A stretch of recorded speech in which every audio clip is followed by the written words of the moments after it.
Hey guys, welcome back to another episode of the Web3 Quick Bites, the podcast where we jam to the latest bits in the decentralized world and chat with some of the brilliant minds in the Web3 industry. I'm your host, Olabisi, and today we need to have a real talk. Web3 founders, I'm about to tell you something that might hurt, but you need to hear it. No one, and I mean absolutely no one, outside of Web3 Twitter and your dev team cares about your white paper. You know what keeps me up at night? Seeing brilliant Web3 projects fail. Not because their tech is bad, but because their marketing is a mess. We've got genius developers writing encyclopedias when they should be telling stories. We've got founders speaking in code when they should be speaking human. On today's episode, we are fixing that. We're breaking down how to market Web3 products to actual humans without making their eyes glaze over. And trust me, if you're listening to this, you are going to want to grab a notebook for this one. So let's get started.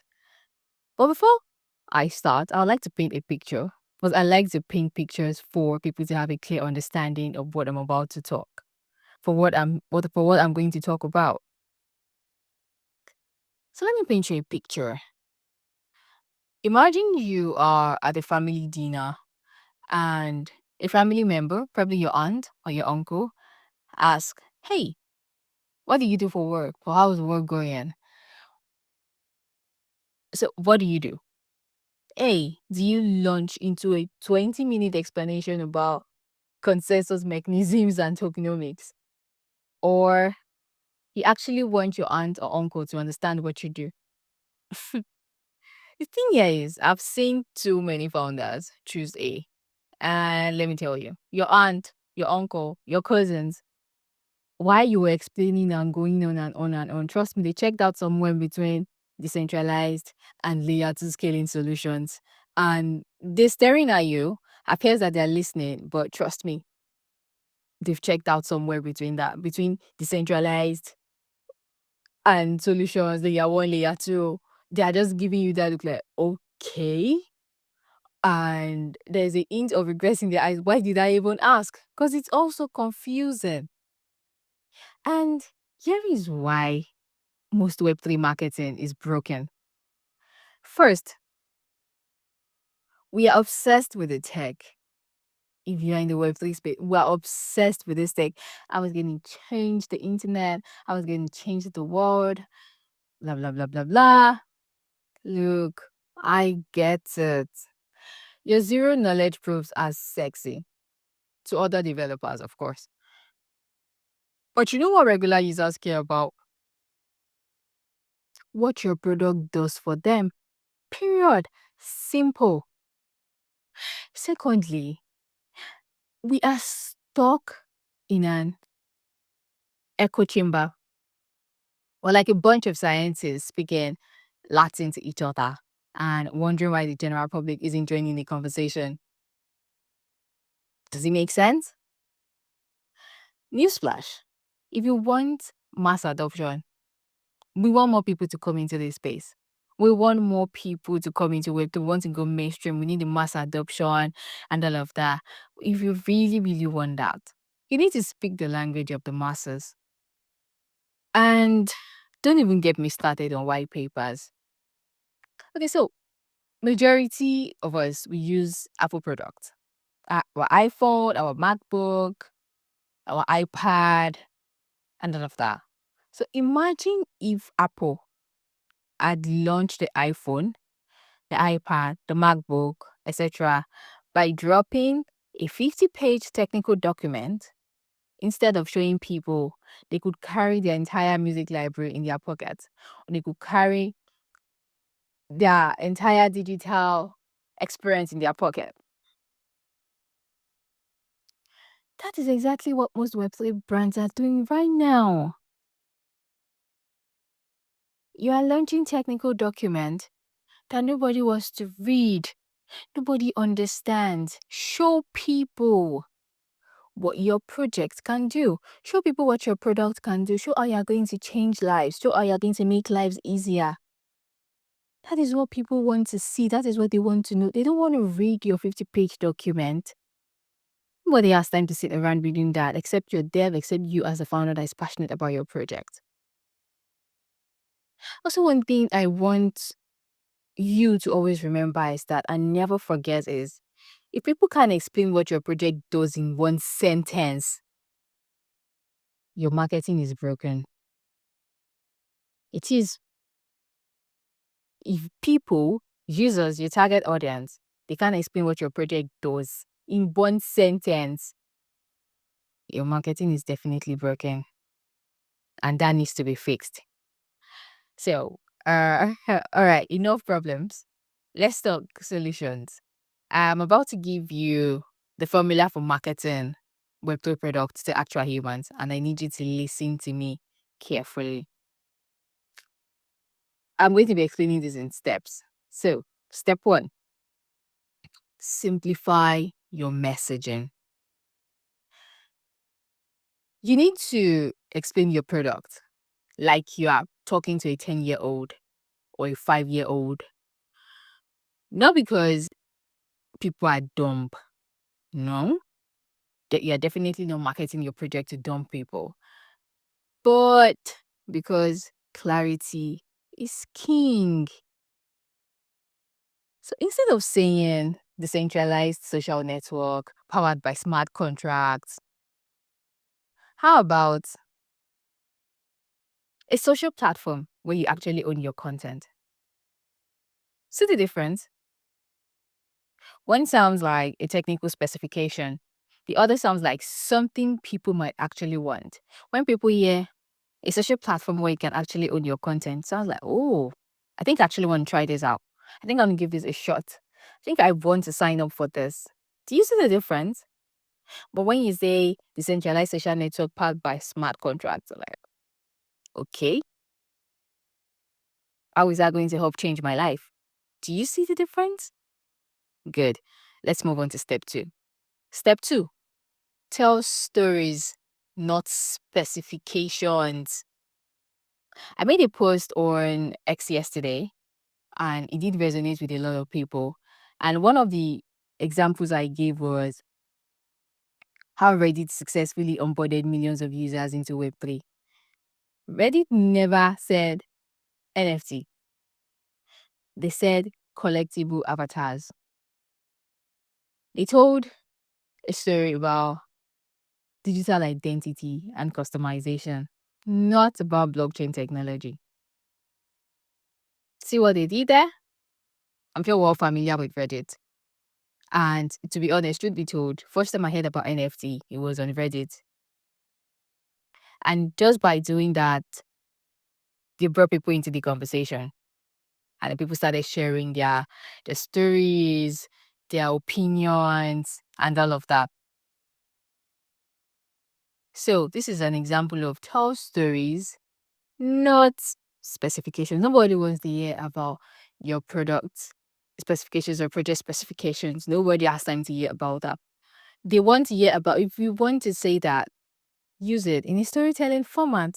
The bottom line here is be able to pass across your message in a way that's engaging, in a way that's going to reel people in and make them want to listen. Sure, you're still talking about your specifications, but then in a more creative and engaging way. It's time to lose the decentralized, the mechanisms, the consensus. It's time to lose all that and focus more on how it's actually going to help people and what they need to understand, how it's going to transform their life. Good. Now let's move on to step 3. User experience is everything. Here's the hard truth. If a non-crypto user can start using your app within 30 seconds, you've already lost them. And that is one of the problems I have with Web3 projects and their apps, the websites. The UI UX is so complicated. And if a non Web3 user goes there, it's just also confusing. They don't know where to start, they don't know how to get started, the UX, the interface, it's just also confusing and complex. How do we get mainstream adoption if we are still struggling with user experience? How do we hope to do that? Do you see what I mean? If they can't understand what your website do, or if they can't complete a sign up in less than 30 seconds, you've already lost that audience, you've already lost that client, you've already lost that customer. Look at what Starbucks did with their now cancelled Odyssey program. Their users get digital rewards without ever needing to understand what the blockchain is. That is the way. That is how to do it. Step 4. Educate first and sell later. Let me let you in on a secret about this step. People don't adopt what they don't understand. Full stop. End of story. So think about it. When was the last time you bought something you didn't understand? And I don't mean, I don't know how my car engine works, but I still drive. I mean, truly not understanding what a product does for you. If you don't understand how a product is going to help your life or what a product is going to do for you, do you just go to the store and pick it up, or do you just go online and order for it without really understanding what it does for you? It also applies to the Web3 space. If people don't understand what it does for them, then why should they want to be a part of it? Why should they sign up for it? Do you get what I'm driving at? So this is why Web3 brands need to become educators first, sellers second. I know you want to sell, you want to make your profit, you want to make your money, but spend more time in educating people and the sales will come. But here's also another thing you need to know. When I say educate people, I'm not talking about dry technical educational content. I'm talking about simple, engaging content that actually speaks to people. So you can have short videos that explain concepts in plain English, blog posts that tell stories instead of listing specifications, Twitter threads that break down complex ideas into bite-sized pieces. This is how you build understanding, and understanding builds adoption. Simple. That's it. That is all you need to do. That is what people need to understand. You educate them before thinking of selling. So unlike Web2, Web3 is still in its early stages. And if you are open to get people to try out your product, try out your app, etc., you need to educate them on what it does before you try to sell to them. Nobody's going to drop their money on something they don't understand. Do you get where I'm driving at? Okay. Now let's move on to the last step. Step 5. Build for Web2 users, not just Web3 natives. I'm probably wondering, but I'm in the Web3 space. Why should I still include Web2 users? I'll tell you this.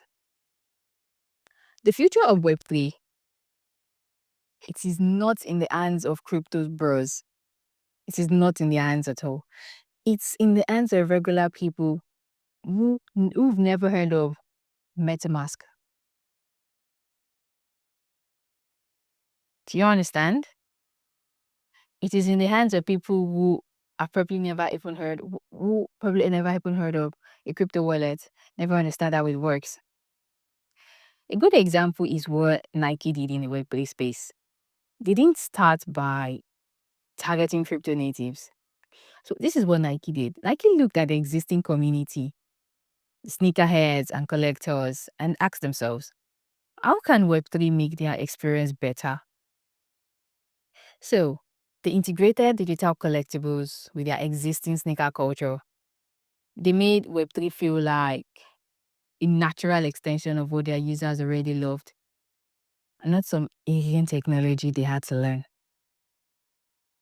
And that was a pretty successful launch. It was a pretty successful campaign because what they understood their community. They knew what people wanted. They didn't have to bore them with the whole crypto language or bored people who just wanted to buy sneakers, just wanted to collect sneakers. They didn't have to bore them with that. They integrated it. And that's what made it pretty successful. I always want you to remember this as a founder, as a dev, the marketer, whichever category you fall into. Always remember this. Web3 adoption will come from crypto bros. It will come when real people see real value. When your grandma can use your DApp, your decentralized app, without knowing it's a DApp, that is when you've truly won. Trust me. That is when you truly won. So, so I think the summary of what I'm trying to say here is that we need to simplify the whole Web3 concepts, the whole Web3 idea. If you're looking to get more people into the space, really, if you want people to try out your product, if you want people to sign up for your project wait list, you need to do things. You need people to see your real value and them to understand what exactly how it's going to change their life and all of that. And listen, friends, here's the bottom line. The future of Web3 is not in convincing crypto natives to use your product. No, it's in making your product so simple, so compelling, and so valuable that regular people can't imagine not using it. Always remember, no one cares about your white paper. They care about how your product makes their life better. Never forget that. So, come to the end of today's episode. And if this episode hit home for you, do me a favor. Share it with a Web3 founder or marketer who needs to hear this. Until next time, keep building, keep innovating, but most importantly, keep it simple. See you on next week's episode. Bye.